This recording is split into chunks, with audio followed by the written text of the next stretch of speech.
Hey friends, we're back with our next episode of Sryth, our fantasy text-based RPG. Last time we were hanging out in High Meadow, I think, or yeah, Marl's Wood, and we talked to the people around, and we found out that one of theirs has been kidnapped by some bad people in the Batcave, and so we went in there to save that young lady, and so they were thanked, but there was also chance that bad guy could come back, so could happen. We might run into him again someday. Um, so thanks so much for hanging out and joining me as we play this awesome text-based game. What I want to do is just keep going. So let's go. Next down is South Trotting Glen. Nothing's going on here apparently, but we got the Goblinclaw Inn. So let's visit. At the end of the short, steepling pitch path off the main road that winds up through South Trolley Glen stands the notorious Goblinclaw Inn. Under the ownership of Grutsmill and his wife Galorna, sounds familiar. The inn was fallen into an advanced state of disrepair, and upon first glance appears to be little more than a squalid eyesore. The din of the establishment might be largely unruly patronage sales out of a pair of crooked windows on either side of the inn's heavy oak door. Beneath the windows and either side of the door sit several figures, each of them slumped over. You've little doubt that they have fallen victim to the claw's legendary harsh batch of brew. The unpleasant odor emanated from the ramshackle stable, not far from the right of the inn, is almost unbearable. Wow. So we got the inn, and we got... Why is it notorious? Has long been a favorite gathering of locals and wayfarers alike, as well as a legendary den of intrigue, danger, and adventure. In recent years, however, the inn has fallen into state of disrepair and has become quite nicer. Despite its ramshackle appearance, it is enjoying loyal patronage and still a favorite. Let's go to the stables since they stink so much. You step into the stables and are immediately confronted by overpowering and unmistakable stench of animal refuse. The odor is nearly strong enough to make you retch. You reach the back of the stables and promptly turn to make your way out of the ramshackle structure. Your eyes watering, you stumble out into the fresh air. So nothing's going on in the stables. Got it. The interior of the Goblinclaw Inn is much disrepair as the notorious established ramshackle exterior. Despite the squalid state of the inn's common room, it is crowded with patrons clamoring for food and drink, and the attention of half-dozen servants that are scurrying about. A blazing fire at one end of the long room casts its flickering orange light over everything within. Its warm, soothing glow almost makes you oblivious to the raucous din and unpleasant odors that continually assail your senses. Two crossed swords hang on the wall above the fireplace's mantel. Behind the swords, the wood planks that make up the wall are slightly discolored in an area that is distinctly the shape of a large shield. Let's take a seat first. Suddenly, a group of 4 men seated around the table to your right burst into laughter. You turn to find the men looking straight at you. Each of the men wear a sword and clad in leather armor. You immediately suspect that the 4 men are likely mercenaries, perhaps on the way to enter the service of the Empyron in Trithic. "How about fetching us more ale?" shouts one of the men, pounding the table with his fist while pointing at you in his other hand. "Go on now, let them frothing." You're momentarily taken aback by the man's bravado and simply return his gaze with an icy, challenging glare. Like this. "Oh, my sincere pardon, friend," he says mockingly. "You're not a wench. You just happen to look a bit like one. Now then, fetch us those ales." The 3 other men at the table burst into laughter and hurl a few unsavory words at you. A patron strolls by, passing between you and the 4 men at the table. As he does, he turns to look directly at you and shakes his head slowly, as if sadly warning you against getting involved with the uncouth group. Now, they need to be taught some manners. You step up to the table and lean down over it, placing both hands on the edge of the wooden surface. Bold action appears to have taken the 4 men by surprise. The man who called out to you regains his composure and pushes back his chair, though he remains seated. "I apologize, friend," he says, waving his hand around the table as 3 cohorts. "We apologize. I hope you can all forget this incident." You begrudgingly accept his apology and have turned away from the table, and a loud voice once again rings. "Fetch us those ales, wench." Okay. Lesson. You hurriedly decide upon the next course of action you move. We're going with... How about telekinesis? That sounds fun. You channel your power of telekinesis, a powerful blast of Kinetic energy strikes your target square in the chest, sending him toppling backwards out of his chair. He then splashes on his back and gasps loudly as he struggles to recover from the wind that is violently driven from his lungs. The other men spread on the chair and help their fallen cohort regain his feet. The four mercenaries appear to be ready to engage you when they suddenly step back from the table, frightened looks spread rapidly across their face. At the corner of your eye, you spot a grey-haired man approaching the table. He waves his hand at the four men and they immediately disperse and leave the inn. You find yourself staring at a relatively young man with long grey locks spilling down over his shoulders. He's clad in a chain shirt and a dark blue cloak. He nods at you and apologizes for the conduct of the four men. The grey-haired man introduced himself as Zoltara and again apologized for the action of the four men. You return the introduction and he tells you the men were mercenaries in this plot and that they are no further trouble from them. I thank you also for sparing them, Allison, he says, eyeing you curiously. Looks as if you certainly can handle yourself. They are unsavory lot, to be sure, but I hire them for a purpose for which they're well suited. You casually inquire about what that purpose might be, but the young man seems unwilling to discuss it. Perhaps I'll see you in here again, he says. I often stop in on my way through this part. I hope your travels are kind. Farewell. As he leaves, you notice his finger bears a total of 4 glittering rings. I have 4 rings on too. As you watch Zoltara making his way across the crowded room and out of the inn, a strange feeling comes over you. Sense that this is not last time you've set eyes upon the young grey-haired man. Of course it's not. Alright, let's talk to the owner. Find Grutsmill on the far side of the inn's common room, toiling to pick up shards of shattered tango. And who might you be? He says, forcing a smile. And more importantly, what do you want from me? Despite his less than friendly introduction, you introduce yourself and soon engage with a rather spirited and intriguing conversation with the tall, thin innkeeper. In the course of a long conversation that wanders across a wide array of subjects, from the hardships of owning and operating a business into the kingdom's political landscape, you learn that Grutsmill can be both talkative and informative. Out of curiosity, you make mention of the discoloured, shield-shaped spot you notice above the fireplace mantle and watch the innkeeper's eyes narrow. A prize piece long missing, he says, sighing heavily as he gazes at the empty spot above the mantle. The shield was my brother's. Those are his swords too, crossed up there on the wall. He was an adventurer in his younger days, and I took possession of most of his things upon his person, though I dare say I should never have moved the shield into the cellar. You offer Grutsmill your sympathy over the loss of his brother, but he dismisses your kind gesture with a frown. Many years back it was, he said. He was a fool, and he died as fools do. I don't care to even speak of him. Still, it was nice to have the shield back. It would be nice to have the shield back up there. You asked him what became of the shield after it was moved into the cellar, and as he previously stated. Suppose nothing became of it. I moved it into the cellar years ago when we built this room. It's still there somewhere. Thing is, there's not one man in earshot who'll step down in the cellar. He's not into the old cellar, the one that's shut off behind the 3 doors. I'm going to put up a 4th one too, mind. Essentially, that he's ready for you to ask him about the old cellar. You do so. Just tell me, bro. Just a bit of trouble with the old cellar, really, he says, placing both his hands on his hips. I think the whole place was built in the back of some old cave, or so it seems.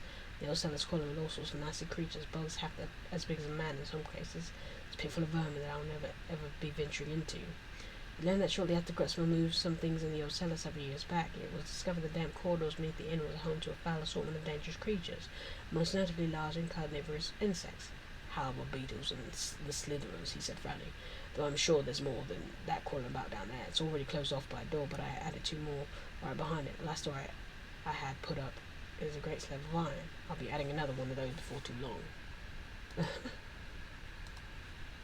Intrigued by Grutsmill's description of the sealed-off cellar and curious to what the source of the horrid infestation might be, asked him if he considered having anyone try to tackle the problem, or at least retrieve the shield he seemed surprised so much. Well, that brings me to the proposition I was going to make you, Allison, he says, as an unintentionally sly form smiles on his lips. You look like the adventurous sort, if you don't mind me saying. If you could fetch the shield out of the old cellar, I'll make it worth your trouble. Before you can respond, Grutsmill reaches into his pockets and produces a plain gold ring, which he holds out to show you. This is given me a while back by a man who stops here quite often. Zoltara is what he goes by. I believe that, though I doubt it's truly his name. Many folks don't seem to like tossing their real names about in a place like this, though I've never seen the harm in it. He told me it was a magical ring. The plain gold band resting in Grutsmill's upturned hand bears no markings of any kind. So, he says, he withdraws the rings and stuff it back in the pocket. The proposition I want to make you is a simple one. Fetch the shield in the old cellar and you can have the ring. For a moment you're silent as you ponder the innkeeper's proposition. Mind you, I'd have my Gib-mom see to it, as he's quite the visitor himself, but he's gone and hurt his foot. Chased over and over on the edge of the glen just the other day, you know.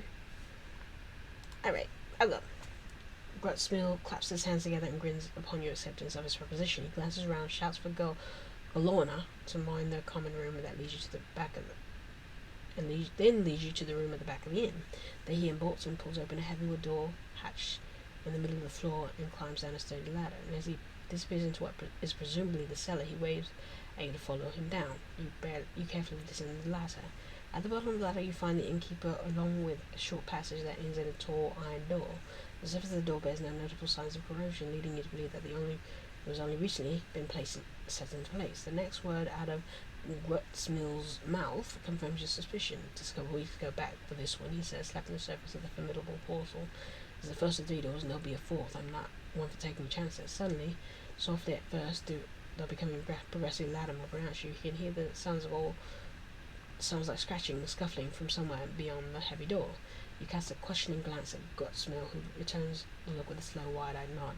You'll be earning every bit of that ring by going in there, he said, nervously retracting his hand from the iron door. Past these 2 doors lies the old cellar, and somewhere there is my brother's shield. I don't dare even unbolt these doors, but then I've never been one for adventure, not like my son Gibman, and not like you, so I've come to believe.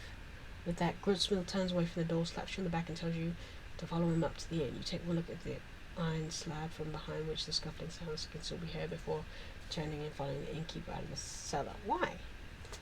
You can go back down there any time you like, says Grutsmill as he closes and bolts the hatch that leads down to the cellar. The shield can be anywhere in the cellar, though when I recall I left it somewhere along the main passage, at least I believe I did. You tell Grutsmill that you'll do your best to retrieve the shield, and maybe even see if you can discover something about the problem that seems to have taken root in their cellar. If there's any, thanks you, but it was quick to tell you that retrieve the shield is all that's required. I advise you to search as quickly as you can and be out of there with life and limb, he says, with an admonishing glance, and you must take care to close the doors behind yourself. I don't need anything worse up here than what comes in through the front door. You nod, and with a tall, thin innkeeper hurries off to tend to just one of the many pressing tasks that requires attention. With the thoughts still in the cellar, particularly at the scuffling sounds behind the iron door, you follow him out into the common room.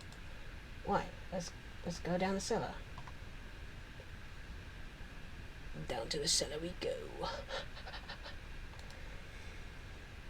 You slip into the back room of the inn and that provides access to the cellar and draw back the bolts that hold the heavy wooden hatch closed. You lift the weighty hatch and swiftly climb down the ladder beneath it. You reach the bottom of the ladder and set off along the short passage that leads to the iron door.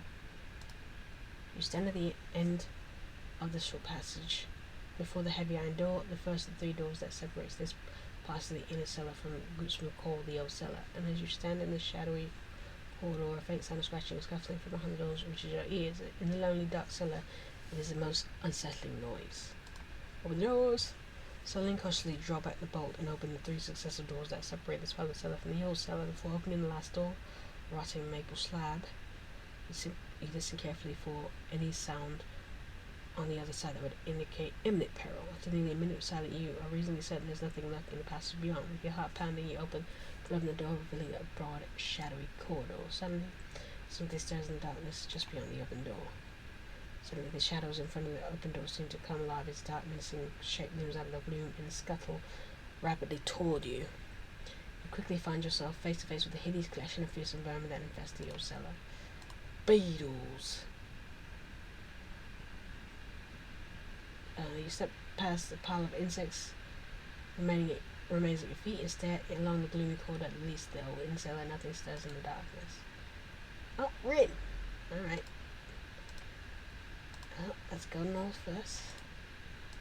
Did we close the door behind us? I mean, I hope so.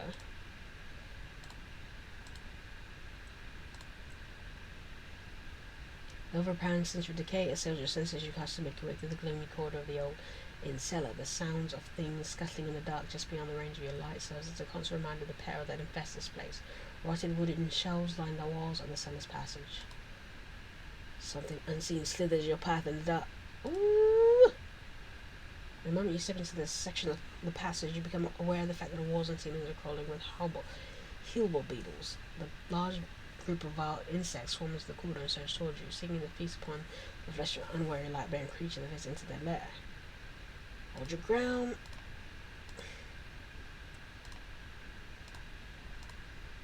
I mean, what's the swarm, really? So far, it's like 12? You wipe the sweat from your brow and step back to admire your handiwork. The oozing remains of the swarm of hillball beetles lie strewn about the passage before you, a testament to both your bravery and your remarkable combat prowess. That's right. After taking a few moments to catch your breath, you once again prepare to set off along the cellar corridor. I'm just trying to see what's to the left. Rotted wooden shelves line the walls. Something unseen slithers. The cellar corridor you follow rises at the dead end. Against the wall ahead is a large pile of vegetation and rotting timbers. A stench of decay is strong. You're about to step forward and investigate the plow when something suddenly emerges from the fetid heap. You fall back and draw yourself to a combat-ready sense of a massive hillball beetle rushes down the rotting mound and attacks. Oh, he's dead now. The massive hillball beetle shuddered violently before collapsing into a mangled heap at the base of the rotting mound. Take a moment to catch your breath before following the brutal melee, before turning your attention to the festering heap. Curious to what might be tucked in what apparently is the nest of a slain hillball beetle, you thoroughly search a pile of vegetation and rotting timbers. At the bottom of the pile, naturally, you discover a small quantity of gold. Dismayed that your efforts have turned into nothing else of interest, you wipe away the remnants of the heap still clinging to you, prepare to once get set off on your way through the cellar. Okay. More beetles. We killed the mother, huh? Yeah, rejuvenation. Alright, let's go south this time. Thick with grey mold. Oh, it's the slithering menace. Yuck. Walls and floor in this palace are thick with grey mold. Yep. The moment you step into this section of the passage, you're aware of the fact the walls are unseen are crawling with the slithering menace. A large group of vile insects swarm in the corridor and surge towards you. Gross. Hold your ground. Don't you forget about me. Don't. Let the you sweat from your brow and step back to admire your handiwork. The oozing remains of the swarm of slithering menaces are strewn about the passage before you, a testament to both your bravery and remarkable combat prowess. After taking a few moments to catch your breath, you once again prepare to set off along the cellar corridor. Alright, let's go this way.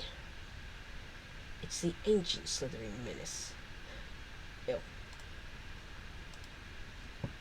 Something's touching me and I don't like it. Okay. Just catch my breath. Only 39 gold point at the bottom of this heap. Gross. Alright. Let's go. This is the slithering menace side of the cavern. And let's go this way. Let's go north. Something unseen slithers in my path. Was this half-rotted cask rest against the wall in this section of the cellar? What are casks? Alright, what you got for me? The moment you step into the section of the passage, you become aware of the fact that the wall is still crawling with armored scavengers. A large group of vile insects swarm the corridor and surge towards you. Hold your ground. Armored scavengers. Gross.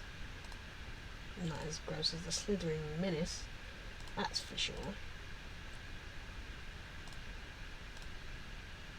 And rejuvenation is on a roll today. Yep, I'm awesome like that.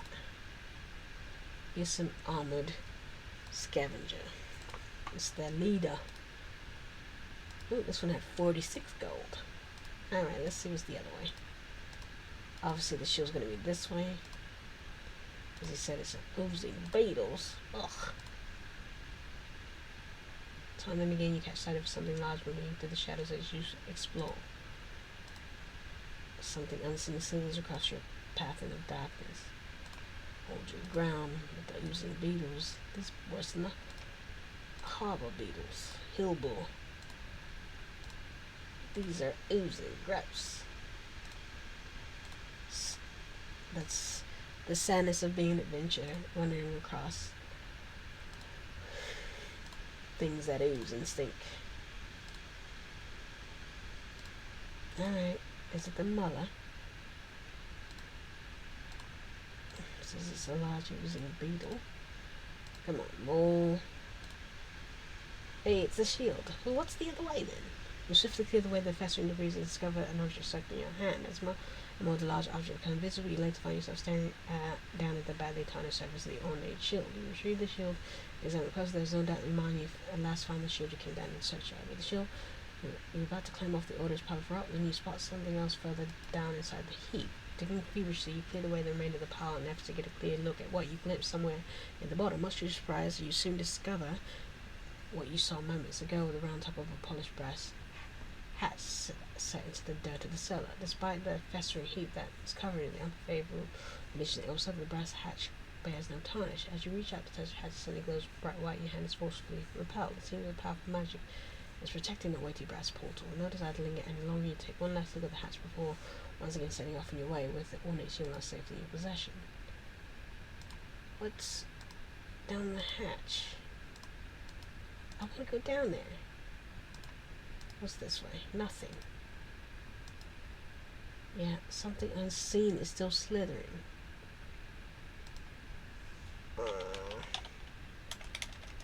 I mean, we obviously have to check out what else.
I know it's slithering in here.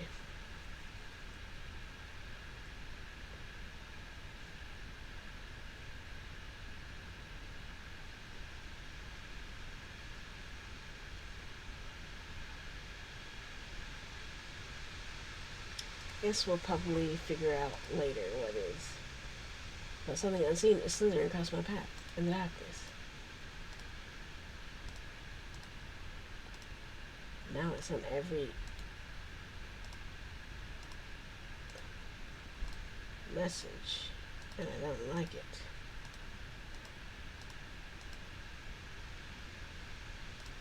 But what am I supposed to do about it? There's nothing else attacking me either, so can I do something?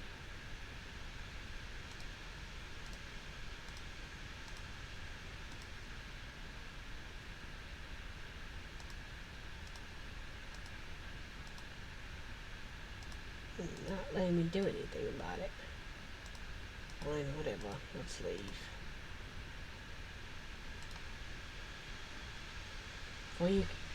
Before you open the first door, something long, large, and heavy drops out of the gleam overhead. You slump to the floor beneath the writhing bulk of a massive carnage crawler. I don't know what that is. A massive, multi-legged arthropod prowl caves in other dark alloy places in search of dead decaying flesh on which to feast. Their cavernous Circular mouths are ringed with razor-sharp teeth. The exoskeletons of the kind are extremely strong and sometimes use the crafting of various pieces of armor. I see. Well, no problem. Is that what's slithering around here? The nauseating odor rises up from the oozing remains of the carnage brother. About to turn away from the beast's corpse and leave the cellar room.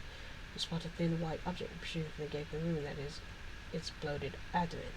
Close examination of the object reveals it is a one carved out of bone. You pick up the curious. You no desire to wait for something else to recruit the best. It's a bone one that'll probably let us through the cellar.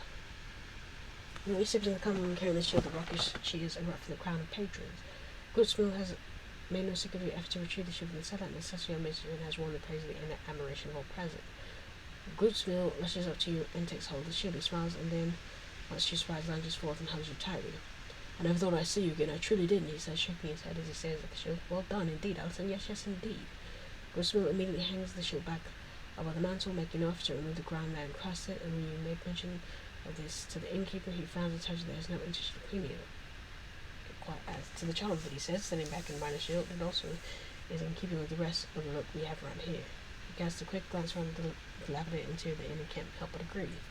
Goodsmill is also pleased to learn that you clear the outside environment that investigate stares at you with wild eyes of amazement as you relate to the details of your picture of them, monstrous insects that tend to silence for their brought in peril. When the innkeeper tells you he still plans to install the vault door, just in case you decide not to make mention of the strange brass hatch you discovered, the time is right, you plan to return and examine it further. I want to return and examine it further right now. Oh, yes, the ring, says Goodsmill as you make mention of the half of the proposition. Yes, well, here you are. You've earned it. For certain, you've earned it. The innkeeper produced the ring and hands it to you. You ask Zultara about the next time he stops in. You might ask Zultara about the next time he stops in. You'd likely say something about it, since he's the one who gave it to me. Come think of it, I hope he doesn't take offense that I give it away. Bah, I don't bother with such things. Goodsmill thanks you for returning the shield and pushes you a frothing flagon of caution beyond the household before rushing off to deal with the scuffle that's broken out between two drunken patrons.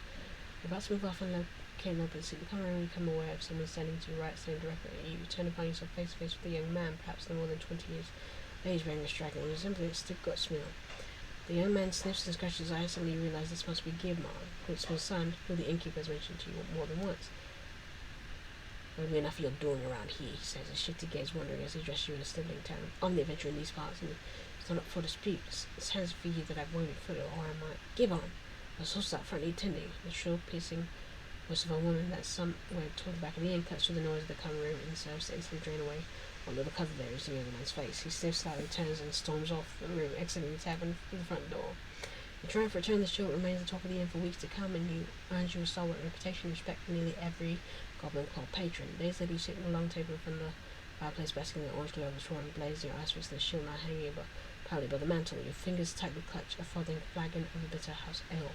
And despite its ramshackle appearance, the foul odor that drifts in through the open doors and the rugged, uncouth nature of many of its most frequent patrons, you find yourself thinking that perhaps the Goblinclaw is in such a brave place after all things considered.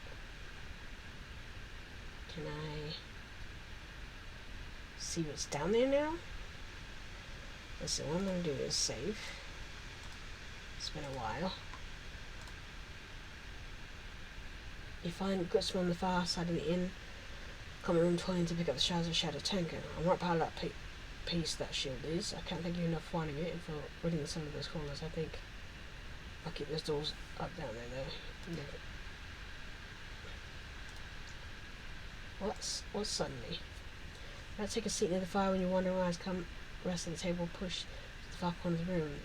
There, alone, seated in the back corner, is an old man clad in a strange red, colourful but tattered garments. The old man, whose eyes are locked on what appears to be a pair of dice laying in front of him, takes small sips from half-empty flagon, and it is notoriously bitter ale. Suddenly, the old man raises his head, and your eyes meet. You're taken aback when he raises his hand in motion for you to join him. Overcome by curiosity, begins to make your way across the crowded room towards a solitary patron. Now we've started something else.